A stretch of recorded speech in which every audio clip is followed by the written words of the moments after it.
As we turn our sights from the 2023 cycle, just about got a bow on it, some of the last signatures, pen meeting paper. Got to look to 2024, no? Yeah, got to look to 2024. It's time. It's time to turn that page. It's about time. Chad, who are some of the top names to know in your mind as we look to the 2024 cycle getting revved up here? Well, I think obviously you got to start at the top. We've talked about Dylan Raiola, obviously number one player, the only 5-star plus guy right now in 2024.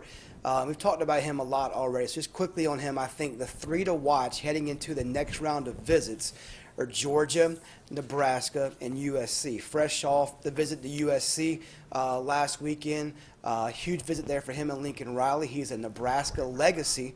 Obviously, dad, one of the best players ever to come through Lincoln and play offensive line for the Cornhuskers, and you have his uncle coaching there in Lincoln right now. Then, of course, Georgia, his connection there with Todd Monk and that staff at Georgia as well.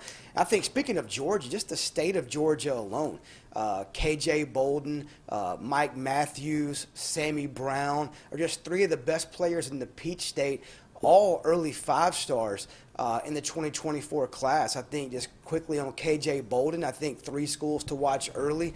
Clemson, he was just there this past weekend, Georgia, and Ohio State. Alabama's up there too.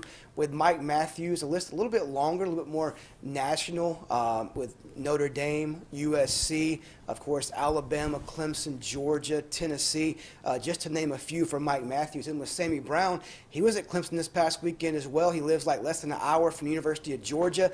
I think early on this looks to be a Clemson-Georgia battle for the 5-star linebacker from Jefferson, Georgia. And then to round it out, David Stone, 5-star defensive lineman playing at IMG Academy. He's from Oklahoma City, Oklahoma.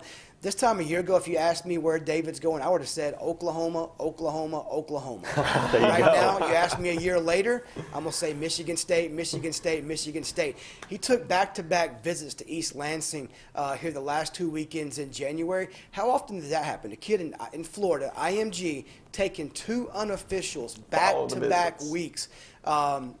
To an out-of-state school. This the second time, which we know is very key, taking his mom with him. So to me, he wanted her, like what he told me, he wanted her to see what he saw, see if she felt the same way that he feels. But right now, Michigan State's in a great spot for David Stone. Those are just 5 names to know. There's many more out there for sure in 2024. And we'll be talking about it on the Inside Scoop throughout the entire offseason. But let's look at the On3 Consensus 2024 team rankings as they stand right now. We got a new number 1, JD, Georgia, with the commitment of Ellis Robinson, jumps to the top spot. Alabama closely at second. Look at the Florida Gators off to a quick start in 2024, followed by Ohio State, Notre Dame, Louisville, who got off to a quick start in 23, is in the top 10, followed by South Carolina, Florida State, LSU, and Michigan State. Never too early for looking at those rankings, and just about half of that top 10 is made up of SEC schools. So the South continues to produce top talent, and schools in the South continue to keep that top talent home.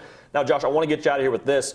When we talk about the 2024 class rankings, there's going to be a lot of movement. It's going to evolve a lot until December when we get the early signing period. Is there a school that's maybe a sleeper right now that you think could make some moves on the recruiting trail that we could see within that top 10? Well, Colorado. Yeah. I think that Colorado is a program that for the first time I've been covering recruiting for 15 years now, and I don't think I've seen Colorado finish in the top 10. I think we could see that potentially in 2024. I think the Florida Gators, who are sitting there at 3, need to have a really big year, and they're off to a great start. So I think that these rankings, we're going to have so much movement, especially over the next 2 to 3 months into the spring and into the summer, that I can't wait. 2024 is going to be really exciting. Oh, going to be absolutely unbelievable. Chad, before we let you go, and again, thank you for being with us all National Signing Day long. Before we let you go, though, anything that you're watching in particular, whether it be storylines or players where they end up, is there anything that you're watching really closely as we head into the 2024 cycle and beyond? Yeah, I mean, obviously, you're going to look at the teams at the top. I think it's going to be fun to watch, like Josh said, Alabama versus Georgia. You can expect both of those teams to be right where they are right now in the end, 1 and 2. I think, obviously, Ohio State, Clemson. How does Napier, bounce back this cycle? What does Dan Lanning do with his first full recruiting cycle in 2024?